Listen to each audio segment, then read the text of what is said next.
محمدا عبده ورسوله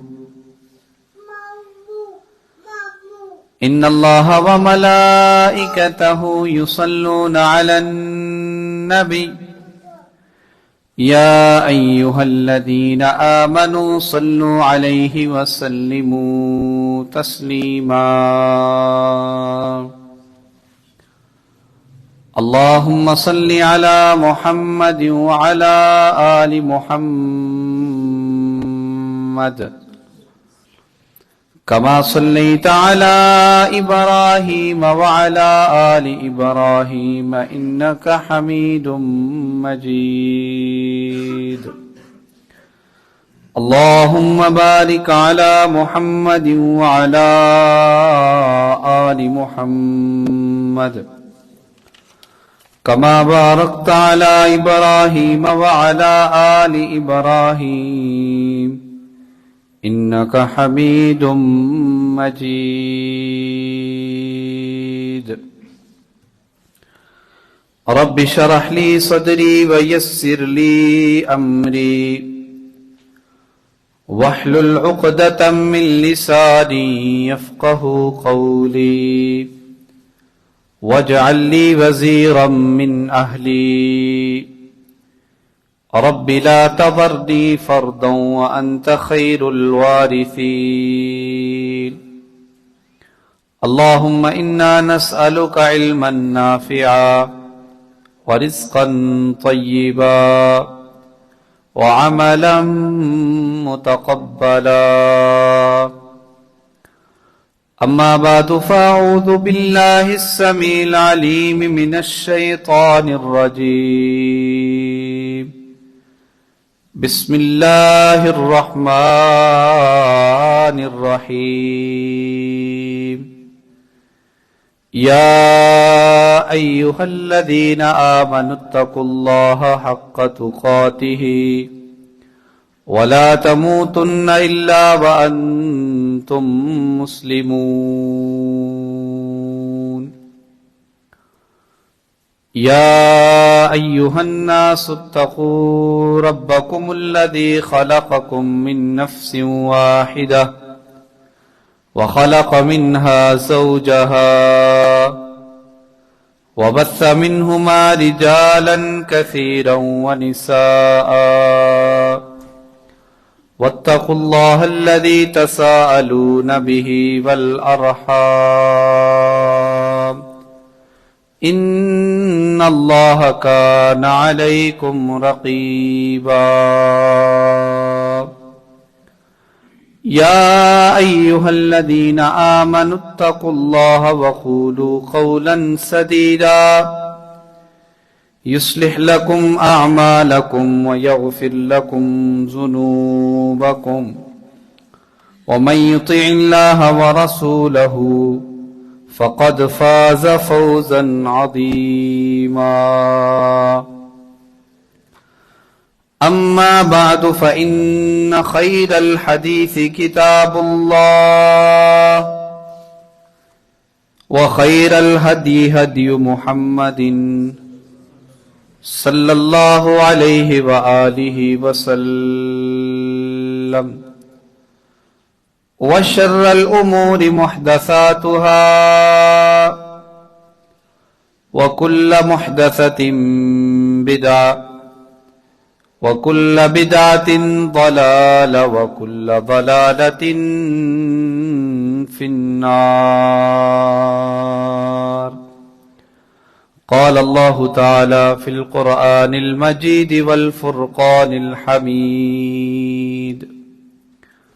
وربطنا على قلوبهم إذ قاموا فقالوا ربنا رب السماوات والأرض لن ندعو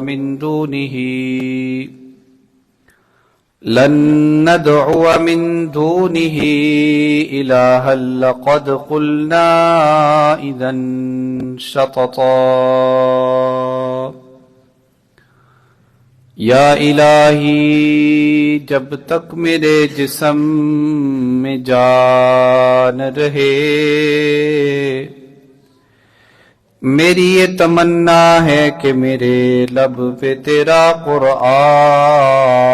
رہے، اور یہ تمنا ہے کہ اس دنیا میں کوئی کام کر جاؤں، اگر توفیق ملے تو خدمت اسلام کر جاؤں۔ الہی تو رحیم ہے، تو کریم ہے،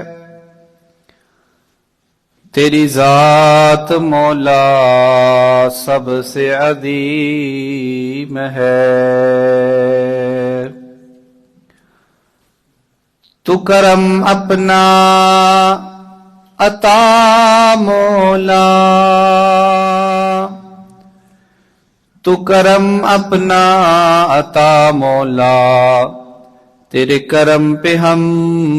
کو یقین ہے۔ ہر قسم کی حمد و ثنا، تمام قسم کی تعریفات، تمحیدات، تسبیحات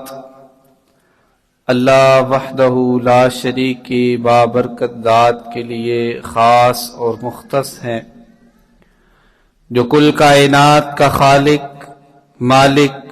رازق، داتا، حاجت روا اور مشکل کشا ہے۔ انگنت لاتعداد درود و سلام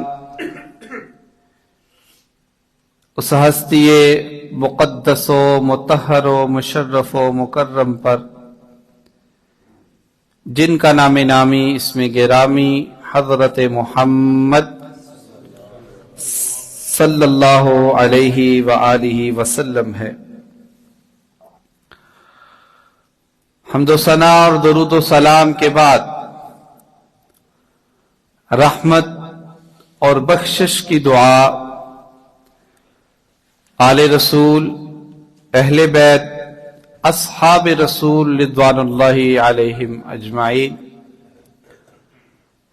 تابعین اعظام، ائمہ اربع، ائمہ حدیث، اولیاء دین، علماء دین، بزرگان دین رحمہم اللہ تعالی کے لیے،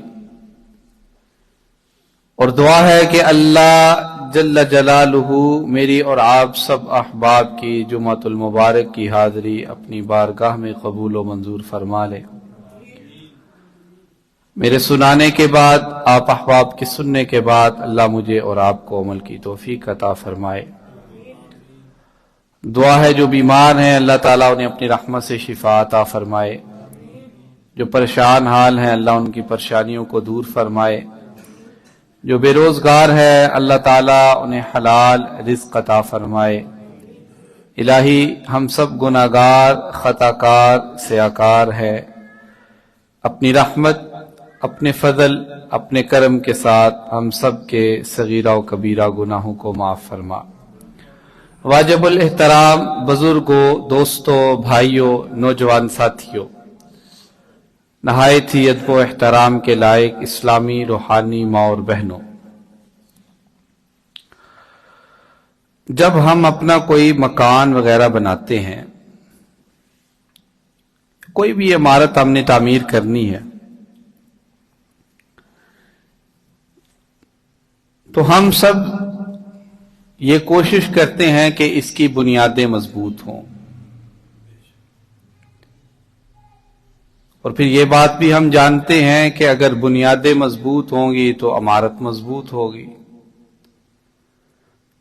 اور اگر وہ کمزور ہے تو پھر ہماری عمارت بھی صحیح طریقے کے ساتھ مضبوط نہیں رہے گی۔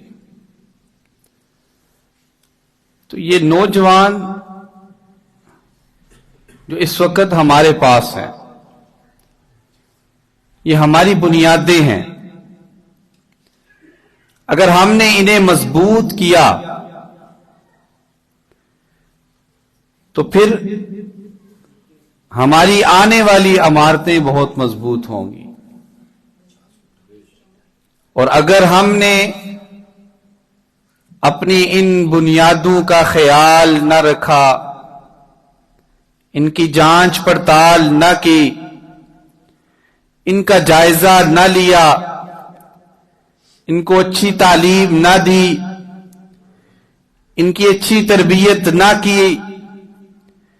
ان کے عقائد کو اگر ہم نے بہتر نہ کیا تو پھر یقیناً ہماری جو آئندہ عمارتیں ہیں وہ کمزور سے کمزور ہمیں ملیں گی۔ اسی بات کے پیش نظر ہم نے اس عنوان کا انتخاب کیا ہوا ہے کہ عصر حاضر اور نوجوان، ان کے درپیش مسائل اور ان کا حل۔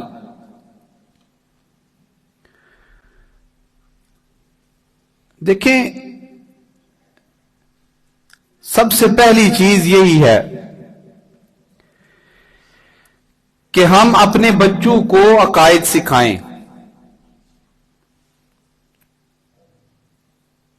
صحیح معنوں میں ہمارے بچوں کو بنیادی عقائد کا نہیں پتا۔ عوامل کون سے ہیں بنیادی عقائد کے؟ بنیادی عقائد کے عناصر کون کون سے ہیں؟ اور پھر بالخصوص عقیدہ توحید کے معاملہ میں ہماری جو موجودہ نسل، جو ہماری بنیادیں ہیں،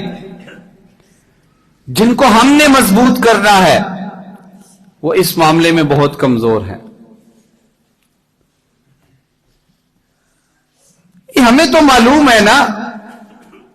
کہ اللہ وحدہ لا شریک کی ذات ایک ہے، اس کا کوئی ثانی نہیں ہے،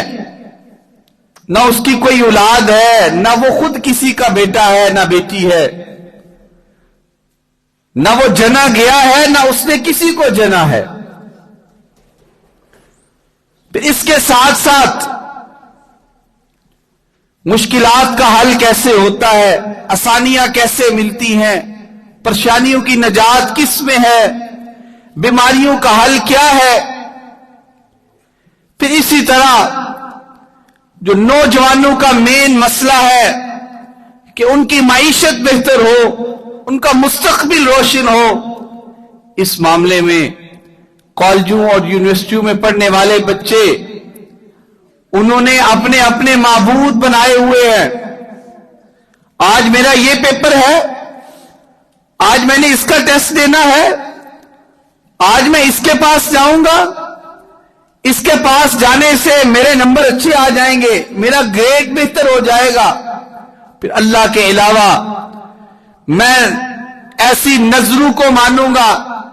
ایسی مناجات کی جو ہے اللہ کے سامنے اپیل کروں گا جو عقائد کے بالکل خلاف ہے، تو پھر بچوں کی بھی تربیت اچھی نہیں ہوگی۔ یہ درپیش مسائل میں سے اہم مسئلہ ہے کہ ہم اپنے بچوں کو عقائد سکھائیں، سمجھائیں۔ آج بچوں کو اس بات کا علم نہیں ہے کہ اسلامی جو بنیاد ہیں ان کے عوامل اور عناصر کون کون سے ہیں، پھر اس میں سے اس کے حصے کون کون سے ہیں، کس پہ عمل کرنا لازمی اور ضروری ہے۔ اگر کسی کو مس کر دیا جائے تو اس پہ حرج نہیں ہے۔ اسلام کے وہ سارے اصول جو عقیدہ توحید کے حوالہ سے ہے وہ ہمارے بچوں کو ازبر یاد ہونی چاہیے۔ نبی کریم صلی اللہ علیہ وسلم کی وہ حدیث، آپ صلی اللہ علیہ وسلم نے فرمایا قیامت کا دن ہوگا، ایک بندہ اللہ کے دربار میں پہنچے گا، اس کے 99 رجسٹر گناہوں سے بھرے ہوئے ہوں گے، 99 رجسٹر اس نے زندگی کے اندر ہر قسم کا گناہ کیا، اور وہ جب اللہ سے ملاقات کرے گا تو کہے گا اللہ میرے پاس نیک کام نہیں، مجھے جہنم کے اندر بھیج دیں۔ لیکن اللہ کہیں گے اس کی جو کتاب زندگی ہے اس کا مطالعہ کیا، اللہ کو تو پتا تھا لیکن اللہ ایک دلیل بنانا چاہتے تھے۔ اللہ نے کہا فرشتوں کو کہ اس کی کتاب زندگی کی جانچ پڑتال کرو، 99 رجسٹر گناہوں کے صرف اور صرف ایک صفحہ عقیدہ توحید کا، اللہ نے فرمایا 99 پہ قلم پھیر دو اور اس ایک صفحے کی وجہ سے اسے جنت کا مہمان بنا دو۔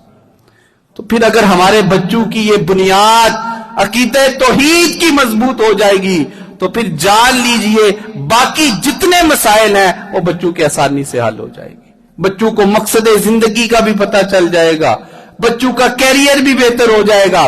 بچے تعلیم کے ساتھ تربیت کو بھی حاصل کر لیں گے۔ بچے جس لحاظ سے اپنے مستقبل کے معاملات میں پریشان ہیں، اگر عقیدہ توحید مضبوط ہو جائے گا تو پھر بچے اس معاملے میں بھی پریشان نہیں ہوں گے۔ تو درپیش مسائل میں سے ایک اہم مسئلہ آج ہماری زندگی کے اندر بالخصوص ہمارے نوجوانوں کا یہ ہے کہ اخلاق باختی ہمارے اندر آ چکی ہوئی ہے۔ بچے کس قدر بول رہے ہیں، کن چیزوں کو دیکھ رہے ہیں، کون سی ویڈیوز اور کون سی کتابیں ہماری بچوں کی زندگی کا حصہ بن چکی ہوئی ہیں، اور کس قسم کے مواد کے ساتھ وہ کچھ سیکھ اور سمجھ رہے ہیں، یہ اس پہ ہمیں دیکھنا چاہیے، اس پہ ہمیں غور کرنا چاہیے۔ آج بسا اوقات زندگی گھر میں گزارتے ہوئے بچے ایسے کلمے ادا کرتے ہیں جو اخلاق سے گرے ہوئے ہوتے ہیں، اور گھر کے اندر وہ کلمہ، وہ جملہ، وہ گفتگو، وہ بات، وہ کلام نہ کبھی والد نے کی ہوتی ہے نہ کبھی والدہ نے کی ہوتی ہے۔ بچے آج کل سوشل میڈیا کا لازم حصہ بن چکے ہوئے ہیں، یہ موبائل بچوں کی زندگی کا ایک پارٹ بن چکا ہوا ہے۔ ہمارے ایک دوست تھے، ہمارے ساتھ پڑھاتے تھے، یہ ان کے بچے کا واقعہ ہے جو 7ویں کلاس میں میرے پاس پڑھتا تھا، 3-4 سال پہلے کی بات ہے۔ اس نے اپنے والد کو جا کر کہا، ابو جی اگر آپ نے مجھے موبائل فون نہ لے کر دیا تو یہ یاد رکھیے گا میں نے ٹرین کے آگے آ کر اپنی جان کو جو ہے وہ گوا دینا ہے۔ یہ بچوں کی زندگی کا حصہ بن چکا ہوا ہے۔ دیکھیں اس کے فائدے ہیں، اس بات میں کوئی شک نہیں، اس کے فائدے ہیں، تعلیم حاصل کی جا سکتی ہے، تربیت ہو سکتی ہے، لیکن فائدہ کم اور نقصان اس کا زیادہ ہے۔ اس کا استعمال کریں ہمارے بچے، اس کو ظاہری بات ہے یہ جدید ٹیکنالوجی کا آج حصہ بن چکا ہوا ہے، اور اگر ہمارے بچوں کو اس چیز کا علم بھی نہیں ہوگا تو ہمارے بچے ایک لحاظ سے پیچھے ہو جائیں گے۔ لیکن والد کی یہ ذمہ داری ہے کہ اس کو پتا ہونا چاہیے کہ میرا بچہ آج موبائل پہ کون کون سی چیزیں دیکھ رہا ہے، آج اس نے کون کون سی چیزوں کی سماعت کی ہے، آج اس کا حصہ زندگی آج کے دن کے اندر اس نے کون کون سے مواد کو سیکھا اور سمجھا ہے۔ اور یہ اسی وقت ممکن ہے جب ہم اپنے گھروں کے اندر ایک مجلس اس انداز کی رکھیں کہ آج والد نے کیا سیکھا، آج والدہ نے کیا سیکھا، آج بچے نے کیا سیکھا، آج بہن نے کیا سیکھا، آج بھائی نے کیا سیکھا، وہ سارے اپنا اپنا بتائیں۔ پھر جب سارے بتائیں گے تو پتہ چل جائے گا کہ اس نے یہ کیا ہے، اس نے یہ کیا ہے، اس نے یہ کیا ہے۔ اور یہ بھی بات ذہن میں رکھیں، نبی کریم صلی اللہ علیہ وسلم کی حدیث ہے کہ قرب قیامت فحاشی عام ہو جائے گی، اور آج موبائل اور سوشل میڈیا پر یہ عام ہے، اور یعنی عام ہو جائے گی، اور پھر اس وجہ سے ظاہری بات ہے جب بچے دیکھیں گے تو اخلاقیات کی کمی آئے گی۔ تو اس سے والد کی یہ ذمہ داری ہے کہ بچوں پر توجہ اس حوالے سے زیادہ رکھیں تاکہ بچے آج کل جو جدید ٹیکنالوجی کے ساتھ اپنی زندگی کو بسر کر رہے ہیں، اس میں والد کو پتا ہونا چاہیے کہ ہمارے بچے کیا کیا کر رہے ہیں۔ لیکن نبی کریم صلی اللہ علیہ وسلم کی حدیث بھی ہے، جب ایک چیز سمجھائی جا رہی ہے، بتائی جا رہی ہے، کہا جا رہا ہے غلط ہے، پھر بھی ہماری نوجوان نسل اگر اس کو چھوڑ نہیں رہی تو اذا لم تستحی فاصنع ما شئت، جب شرم و حیا کا خاتمہ ہو جائے پھر وہ جو مرضی کرے ہم پھر ان کو روک تو نہیں سکیں گے۔ تو پھر ابھی ہم نے ان کو کنٹرول کرنا ہے، ہم نے ان کو سمجھانا ہے، ہم نے پاس بٹھا کے محبت کے ساتھ ان کو سمجھا اور سکھا کر یہ بات ان کے ذہن کے اندر ڈالنی ہے کہ اسلام کا اصول اس معاملے میں یہ ہے۔ بولنا ہے تو کلمات لکھے جا رہے ہیں، سننا ہے تو یہ کانوں نے گواہی دے دی ہے، دیکھنا ہے تو آنکھیں بتائیں گی کل قیامت کو اللہ کے سامنے جا کر کہ ان آنکھوں نے ان چیزوں کو دیکھا ہے، ان کانوں نے ان چیزوں کو سنا ہے، ان ہاتھوں نے اس چیز کو استعمال کیا ہے،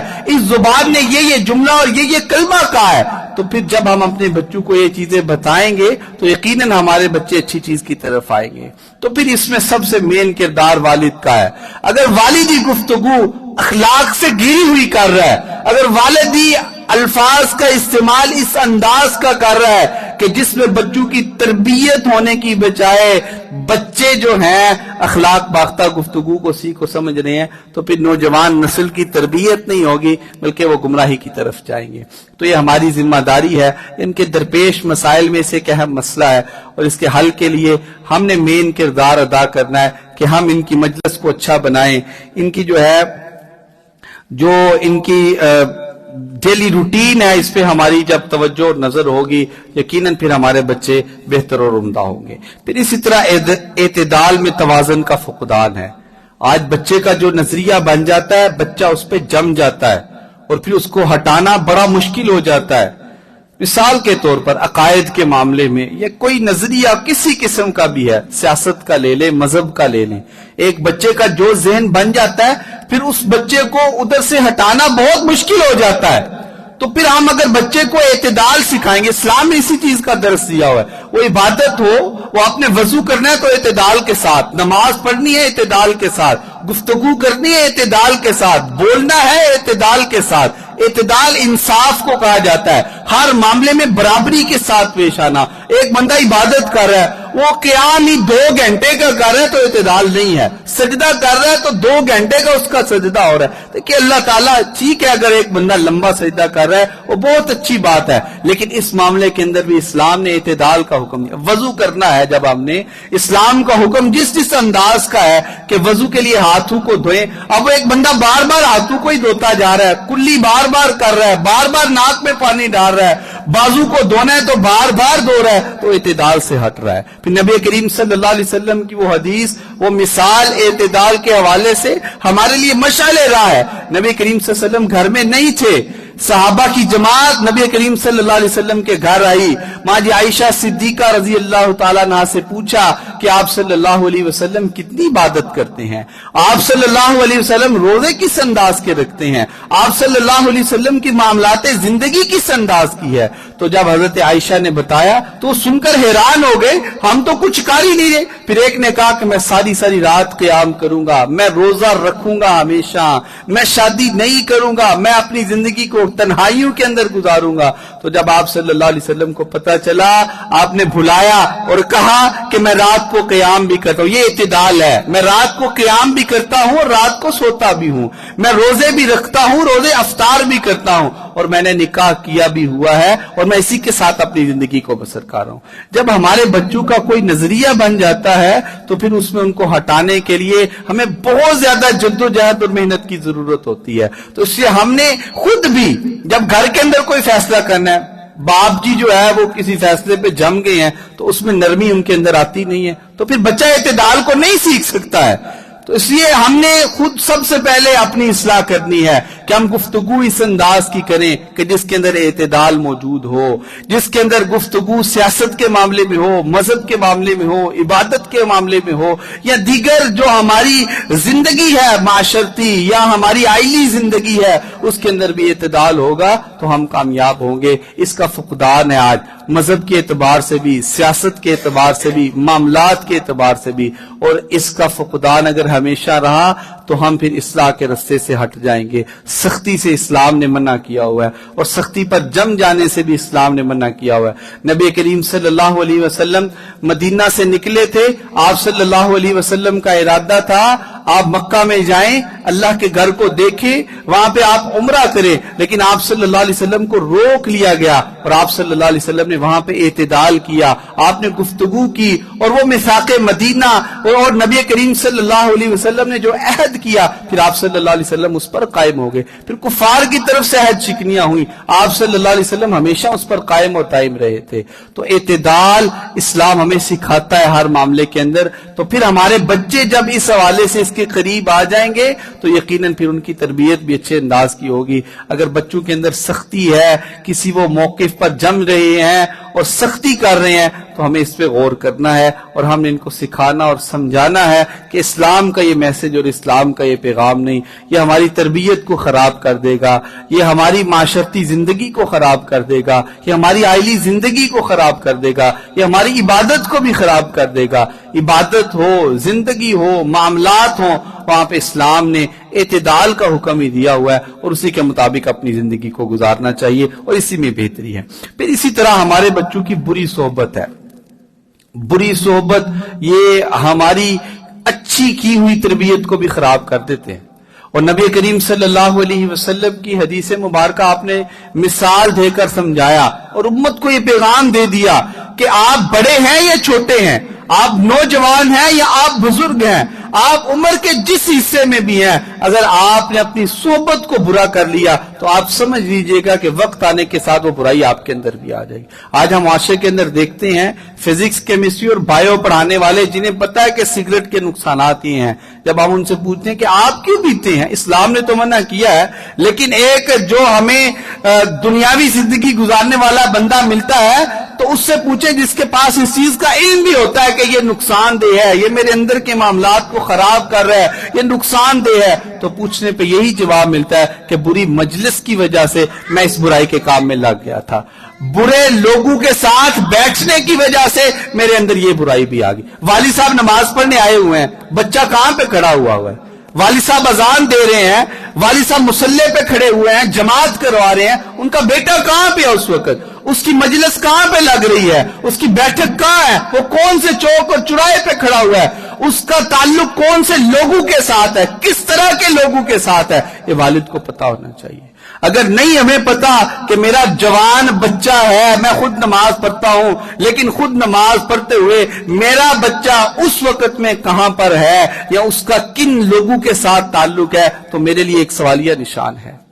پھر اس کا مطلب یہی ہے نا کہ والد مسجد کی زینت بنا ہوا ہے اور بچہ بری مجلس کی وجہ سے، بری صحبت کی وجہ سے وہ مسجد کے اندر نہیں آ سکا. نبی کریم صلی اللہ علیہ وسلم نے فرمایا، آپ نے حدیث اس انداز سے بیان کی کہ اس کے اندر مثال کو پیش کر دیا اور سمجھا دیا کہ بری صحبت جو ہے یہ انسان کو خراب کر دیتی ہے. آپ صلی اللہ علیہ وسلم نے فرمایا، ایک بندہ کوئلے کی کان میں جائے، وہاں پہ اپنے آپ کو جتنا مرضی بچائے کہ میرے کپڑوں پر کالف نہ لگے اس کی، لیکن وہاں پر کھڑے ہونے کی وجہ سے اس کوئلے کے کان کی بدبو اس انسان کو ضرور آ جائے گی.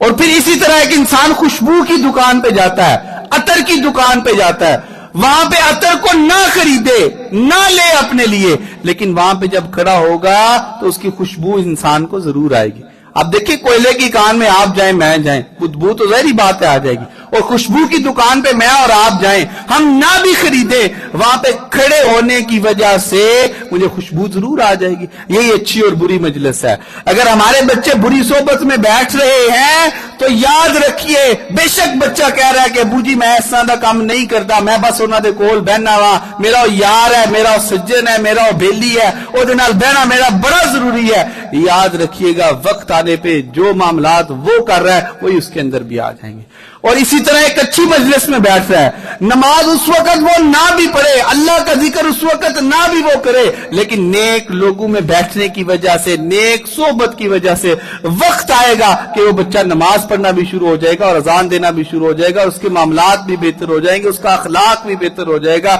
دیگر معاملات کے اندر بھی اس کے اندر بہتر آ جائے گی. وہ پنجابی کا ایک شعر بھی ہے نا، غلط سنگت وفا نہیں دیندی، بے حیائی حیا نہیں دیندی، قصور ہوندے نے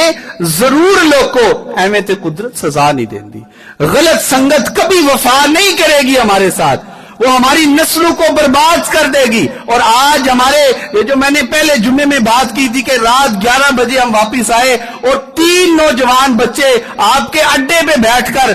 وہ جو ہے وہ غلط اسموکنگ کر رہے ہیں، کسی بھی انداز کے کام کر رہے ہیں، تو یہ کن کی ذمہ داری ہے؟ اس بچے کا تو کام نہیں نا، وہ تو جس مجلس میں بیٹھا ہے اس نے وہاں سے ہی سیکھا ہے نا. باپ نے تو نہیں کیا انہوں نے پتر تو سگریٹ پی لیا کر، کوئی باپ نہیں کہہ سکتا ہے کہ اپنے بچے کو کہ بیٹا سگریٹ پی لینا چاہیے، یا اس طرح کے جو آج کل ایجادات نئی نئی آ چکی ہوئی ہیں اسموکنگ کی، یا نشہ آور چیزیں ایسی ایسی آ چکی ہیں، کوئی والد اپنے بچے کو نہیں کہتا ہے کہ بیٹا ایسی مجلس میں بھی بیٹھ یا یہاں پہ چلا جا. لیکن اس کے باوجود اگر ہم غور اور توجہ نہیں کر رہے کہ میرے بچے کی سنگت کن کے ساتھ ہے، کن کے ساتھ اٹھتا اور بیٹھتا ہے، وہ کس انداز کی گفتگو سے پتا چل جاتا ہے کہ اس کی سنگت کس انداز کی ہے، اس کے اٹھنے اور بیٹھنے سے پتا چل جائے گا اس کی سنگت کس طرح کی ہے. تو بری صحبت سے اپنے بچوں کو بچائیں. اگر آپ نماز پڑھ رہے ہیں، آپ حاجی صاحب ہیں، آپ نمازی ہیں، تو اس کے ساتھ ساتھ آپ دیکھیں آپ کا جوان بچہ نماز کے اوقات میں، آپ تو مسجد کے اندر ہیں، آپ کا بچہ کہاں پر ہے؟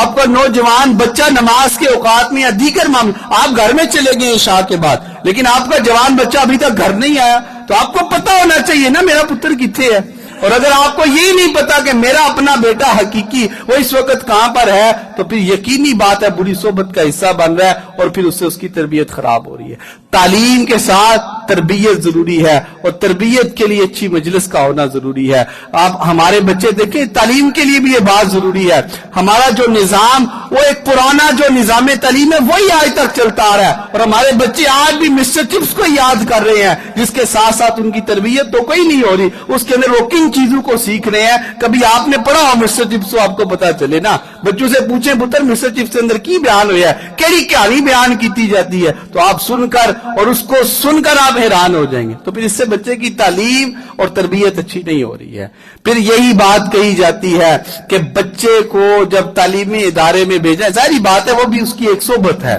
وہ بھی اس کی ایک صحبت ہے. اور ایسا اگر تعلیمی ادارہ ہو جس کے اندر تربیت کا فقدان ہے، تو ایسی تعلیم کا بھی کوئی فائدہ نہیں، کیونکہ تعلیم کا اصل مقصد تربیت ہے. اور اگر تعلیم کے ذریعے انسان کی تربیت نہیں ہو رہی ہے تو اس تعلیم کا کوئی فائدہ نہیں ہے. تو اس لیے اپنے بچوں کو بری صحبتوں سے بچائیں، اچھی مجلس کا انہیں حصہ بنائیں. اچھی مجلس میں بیٹھنے کے ساتھ، نیک لوگوں کے ساتھ بیٹھنے کے ساتھ، وقت آنے کے ساتھ انشاءاللہ اللہ کرم فرما دیتے ہیں. اور نیک، اسی لیے تو سلف صالحین کہا کرتے تھے نا کہ نیک لوگوں کی مجلس انسان کو نیک بنا دیتی ہے، اور برے لوگوں کی مجلس انسان کو برا بنا دیتی ہے. تو ہم نے بھی، بے شک آپ بڑے ہو چکے ہوئے ہیں، یا آپ جوان ہیں، یا آپ عمر کے جس حصے پر بھی ہیں، آپ کے لیے اور میرے لیے لازم ہے کہ ہم اپنے لیے اچھی مجلس، اچھے دوستوں کا انتخاب کریں، جن کے ذریعے ہمارا کریکٹر، ہمارا کردار، ہمارا کیریئر بہتر ہو. یہی ہماری تین چیزیں زندگی کا حصہ ہیں کہ میرا کیریئر، میرا مستقبل اور میرے معاملات بہتر ہو جائیں. تو اس کے لیے ضروری ہے کہ ہماری مجلس اچھی ہو. ہم جو ہے ایک اچھے لوگوں کے ساتھ بیٹھیں گے تو اس کے ساتھ ساتھ انشاءاللہ تعالی ہمارا فائدہ ہوگا. پھر اس کے ساتھ ساتھ ہمارے بچے اسلام کے ان نامور لوگوں سے ناواقف ہیں جنہوں نے اسلام کے لیے خدمات سر انجام دی ہیں. بہت کم بچے ایسے ہوں گے، بہت کم بچے ایسے ہوں گے جنہیں پتا ہوگا کہ محمد بن قاسم بھی کوئی تھا، جنہیں پتا ہوگا کہ جو ہے حضرت ابوبکر صدیق سب سے پہلے ہماری اسلامی شخصیات تو وہ ہیں، حضرت عمر فاروق. سچی بات ہے، پھر وہ دوبارہ وہی بات کہنی پڑتی ہے کہ بچوں کو پوچھا جائے کہ خلفائے راشدین کون ہے، بچوں کو نہیں پتا ہوتا کہ خلفائے راشدین کن کو کہا جاتا ہے. بچوں سے پوچھا جائے کہ عشرہ مبشرہ کون سے صحابہ ہے، نہیں پتا ہوتا. نبی کریم صلی اللہ علیہ وسلم کا جو صحابی ہے، اس صحابی کی تعریف کیا ہے، یا کس کو صحابی کہا جاتا ہے، نہیں پتا. اس لیے ہم اسلامی تاریخ سے ناواقف ہیں. بچوں کو سکھائیں اور سمجھائیں کہ اسلام ہم نے آسانی کے ساتھ حاصل نہیں کیا، بلکہ اس کے لیے جانوں کی بھی جو ہے ہم نے بازی لگائی ہے، ہم نے مال کو بھی قربان کیا ہے، ہم نے وقت کو بھی قربان کیا ہے. محدثین ایک ایک حدیث کے لیے میلوں سفر کر کے ایک دوسرے بندے کے پاس جایا کرتے تھے، اور جانے کا وہاں پہ صرف ایک ہی مقصد ہوتا تھا کہ اس کے پاس نبی کریم صلی اللہ علیہ وسلم کی وہ حدیث ہے جو صحابہ کرام کے ذریعے اس نے حدیث مبارکہ سنی ہے، اور نبی کریم صلی اللہ علیہ وسلم نے فلاں صحابی کو بتایا اور فلاں صحابی سے اس بندے نے سنا تھا. اور پھر محدثین میلوں کا سفر کر کے اس کے پاس جاتے. مقصد صرف یہی ہوتا تھا کہ نبی کریم صلی اللہ علیہ وسلم کا فرمان ہمارے ذہن اور ہمارے علم کے اندر اندر آ جائے. جب بچے ایسے لوگوں کی واقفیت کو حاصل کریں گے تو انشاءاللہ اللہ تعالیٰ بہتری فرمائیں گے. جب بچے جو ہے آج کل جو ہے لیٹسٹ طریقے کے ساتھ لیٹسٹ تاریخ کو پڑھیں یا نامور سائنسدانوں کا علم تو حاصل کریں, لیکن بچے اسلامی جو سائنسدان تھے اس سے نا واقف ہیں, تو پھر یہ بھی ہماری کمزوری ہے. ایک اسلامی تاریخ ہے اس سے واقفیت حاصل کرنا, یا اسلام پسندوں سے اگر ہم نا واقف ہیں, یا جنہوں نے اسلام کے اندر رہتے ہوئے اسلام کی خدمت کی اور اس کے ساتھ ساتھ دوسری خدمات کو سر انجام دیا, ان ساروں سے واقفیت حاصل کرنی چاہیے. باقاعدہ طور پر گھروں کے اندر اس چیز کا انتظام ہونا چاہیے کہ بچے باقاعدہ طور پر تاریخ کی ایک کتاب پڑھے. بچوں کے لیے سب سے بہترین کتاب امام ابن کثیر رحمہ اللہ تعالیٰ کی جو کتاب ہے تاریخ کے حوالے سے, وہ ہمارے گھروں کے اندر ہونی چاہیے. بچے اس سے علم کو حاصل کرے. پھر اس طرح صحابہ کرام رضوان اللہ علیہم اجمعین کی سیرت کے حوالے سے بے شمار کتابیں لکھی چکی ہے. اور نوجوان بچوں کے لیے دارالسلام کی ایک بہت بڑی نیکی ہے, انبیاء کرام علیہ السلام کے حوالے سے کتابیں, صحابہ کرام رضوان اللہ علیہم اجمعین کے حوالے سے کتابیں انہوں نے ایک تصویری صورت کے اندر بنا دی, کہانی کی صورت میں بنا دی ہوئی ہیں تاکہ بچے ان سے واقف ہو جائیں اور بچے اس کے حوالے سے جان سکے. تو گھروں کے اندر ایسی مجلس کا انتظام کریں جس سے ہمارے بچے اسلامی تاریخ اور اسلام کے لیے جنہوں نے قربانیاں دی ہیں اس سے واقفیت کو حاصل کریں. اس سے بھی بچوں کی جو ہے وہ تربیت اچھی ہوتی ہے, مستقبل بہتر ہوگا. بچے دیکھیں گے اور سمجھیں گے کہ جو اسلام ہم نے آسانی سے اپنی ایک مسجد سے حاصل کر لیا ہوا ہے, یہ مسجد تک پہنچنے کے لیے جو پیچھے ایک بیک گراؤنڈ ہے وہ بہت لمبا ہے اور اس میں بہت سی قربانیاں ہیں. جب بچے یہ جانیں گے تو پھر اسلام پسند بچے بنیں گے, اسلام سے دور نہیں جائیں گے. آخری بات یہ ہے کہ بچوں کی حوصلہ افزائی کیا کریں, حوصلہ شکنی نہ کیا کریں. وہ آربر رائٹ اور ولبر رائٹ پھر مجبوراً ہمیں جو ہے وہ ایک غیر مسلم کی مثال دینی پڑ رہی ہے کہ آربر رائٹ اور ولبر رائٹ دونوں بھائی تھے, اور یہ دونوں وہ بندے ہیں جنہوں نے جہاز کو بنا دیا تھا. اور وہ بتاتے ہیں اپنی ہسٹری اپنی تاریخ کے اندر کہ ہم گھر کے اندر میری ماں اور میرا باپ دونوں مذہب پسند بندے تھے جو ان کا مذہب تھا, اور گھروں کے اندر لائبریریاں یعنی کہ کتابوں سے ہمارا گھر بھرا ہوا تھا, لائبریری بنی ہوئی تھی, لیکن ہمارا دل یہ کرتا تھا کہ ہم کتابوں سے ہٹ کر پریکٹیکل کام کریں. اور پھر ہماری ماں اور ہمارے والد نے ہماری حوصلہ افزائی کی, اس سے اللہ تعالیٰ نے ہمیں یہ عزت جو ہے وہ مل چکی ہے. لیکن ساڈا پتر کو چنگا کام کر دے اور پھر اسی وچ ہی گل تناں گے کہ میری یہ وچ جڑی ہے نا ہمت ہے تاں ایک تو کر سکے. ہم حوصلہ افزائی نہیں کرتے. ایک بچہ اگر نماز پڑھنے کے لیے مسجد میں آ رہا ہے نا تو آپ سمجھ لیں کہ وہ بچہ ٹی وی کو چھوڑ کر, انٹرنیٹ کو چھوڑ کر, موبائل کو چھوڑ کر مسجد کے اندر آیا. آپ اس کی حوصلہ افزائی کریں, اس کی حوصلہ شکنی نہ کریں. سچی بات ہے, آپ کو بات بری لگ رہی ہے اور کئی بندے پھر بعد جو کہتے ہیں تو بچیاں پیچھے پہ آ رہنا ہے. اور بھائی بچے ہمارا اثاثہ ہیں, یہ بچے ہمارا اثاثہ ہے. میں مر گیا, یہ جو ہمارے پاس بزرگ آگے بیٹھے ہوئے وقت آنے پہ مر جانا ہے نا, تو پھر ان مسجدوں کے اندر کن نے آنا ہے؟ ان بچوں نے ہی آنا ہے نا. اور اگر ان بچوں کی آپ ابھی حوصلہ شکنی کر رہے ہیں تو بچے یہ بات کہتے ہیں میں نے فلاں مسجد میں نہیں جانا, وہاں پہ مجھے جو ہے غصے کے ساتھ میرے ساتھ بات کی جاتی ہے, مجھے ٹوکا جاتا ہے, مجھے روکا جاتا ہے. پھر یہ بچوں کی تربیت نہیں ہوگی. یہ حوصلہ شکنی کرنا اپنے ذہنوں سے نکال دیں. آپ کا گھر کے اندر آپ کا بیٹا آپ کی بیٹی کسی بھی لحاظ سے ایک اچھی کارکردگی کر رہے ہیں تو آپ ان کو حوصلہ دیں اور دے مونڈے ہوتے تھاپڑا ماریا کرو کہ پتر تو چنگا کام کیتا ہے, تو میرا نام روشن کر دیتا ہے. جب ہم یہ کام کریں گے تو سمجھ لیں کہ ہم اپنے بچوں کی تربیت کر رہے ہیں. اور اگر ہم ان کی حوصلہ شکنی کر رہے ہیں تو سمجھ لیجئے کہ وہ بچے اسلام سے بھی دور جا رہے ہیں, نمازوں سے بھی دور جا رہے ہیں, اذان سے رونے ایسی وہ مسافر نے زان دینی ہے کہ امام نے زان دینی ہے یا کوئی بندہ رکھ لیے زان دین واسطے. بچیاں کی حوصلہ افزائی کرو دیتے انہوں نے زان دینی ہے نا. پھر سانو بندے لبن دے جنہوں نے نماز بھی پڑھنی ہے, جنہوں نے اذان بھی دینی ہے, جنہوں نے جماعتاں بھی کل نو کروانیاں نے. تو بھائی یہ حوصلہ افزائی کا مادہ اپنے اندر لے کر آئیں, حوصلہ شکنی کو نکال دیں. یہ ہمارا اثاثہ ہے, یہی ہمارا سب کچھ ہے. اگر ہم نے ان کو گوا دیا تو سمجھ لیں ہماری زندگی کا, ہمارے علم کا, ہمارے بڑے ہونے کا, ہمارے بٹ صاحب اور ہمارے فلاں صاحب ہونے کا کوئی فائدہ نہیں ہے اگر ہم نے ان کی صحیح انداز سے تربیت نہ کی. اللہ تعالیٰ جو سنایا ہے, جو آپ نے سنا ہے, اللہ سمجھنے کے ساتھ عمل کی توفیق عطا فرمائے. اللہ ہمارے بچوں کی تربیت اچھے انداز سے ہمیں کرنے کی توفیق عطا فرمائے. اللہ ہم اپنے بچوں کو اس انداز کا تیار کر دیں کہ جب ہمیں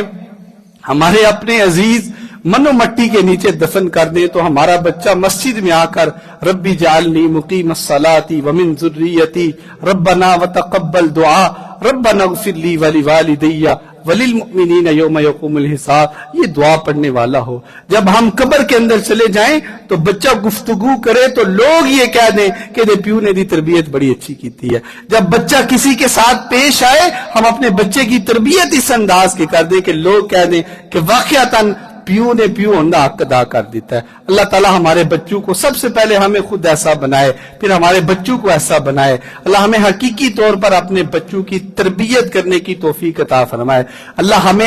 اسلام پسند بنائے اور ہمارے بچوں کو بھی اسلام کے قریب لائے۔ ہمارے بچوں کو اسلام سیکھنے کا اللہ دلوں کے اندر یہ شوق پیدا فرما دے۔ قل ان صلاتی و نسکی و محیای و مماتی للہ رب العالمین۔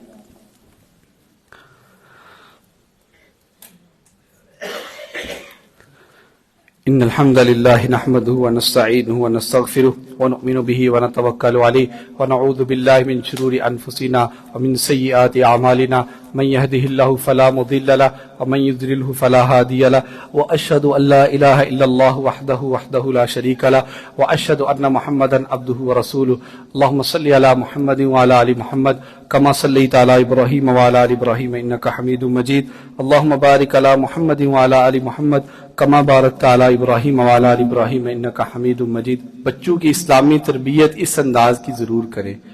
لاہور کے اندر ایک بڑا ہسپتال جہاں پہ بہت بڑا وہ ڈاکٹر ہے، لاکھوں کی تعداد میں اس کی تنخواہ ہے، اس کا والد فوت ہوا اور وہ روتے ہی جا رہا ہے۔ مولوی صاحب نے دلاسا دیتا یا چپ کر جا، وقت آنے نال اسی بھی ٹر جانا ہے۔ اس نے ایک جملہ کہا تھا جو اگر ہم سن لیں تو امید ہے کہ ہم اپنے بچوں کی اسلامی تربیت ضرور کریں گے۔ اور ڈاکٹر صاحب نے کہا کہ میرے والد نے مجھے ڈاکٹر تو بنا دیا ہے، لیکن آج میں نے اپنے باپ کو دفن تو کیا ہے، لیکن پیو دے جنازے تے میں جنازے دیاں دعاواں نہیں پڑھ سکیا۔ پیو نو اپنے ہاتھ نال دفنا تے آیا، لیکن اللہم اغفر لی حینا و میتنا و شاہدینا یعنی کہ ساری دعاؤں کو میں نہیں پڑھ سکا۔ تو جب آپ بچوں کو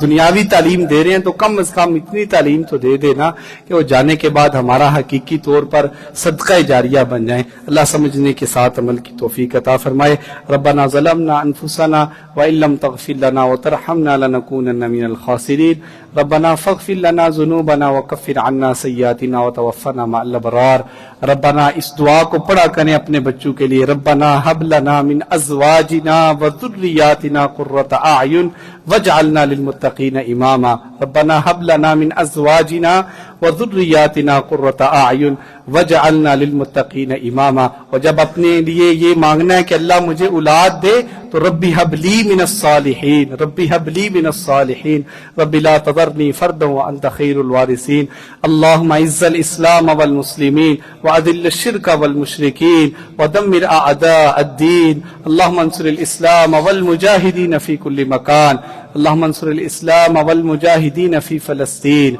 ربنا آتنا في الدنيا حسنة وفي الآخرة حسنة وقنا عذاب النار سبحان ربك رب العزة عما يصفون وسلام على المرسلين والحمد لله رب العالمين۔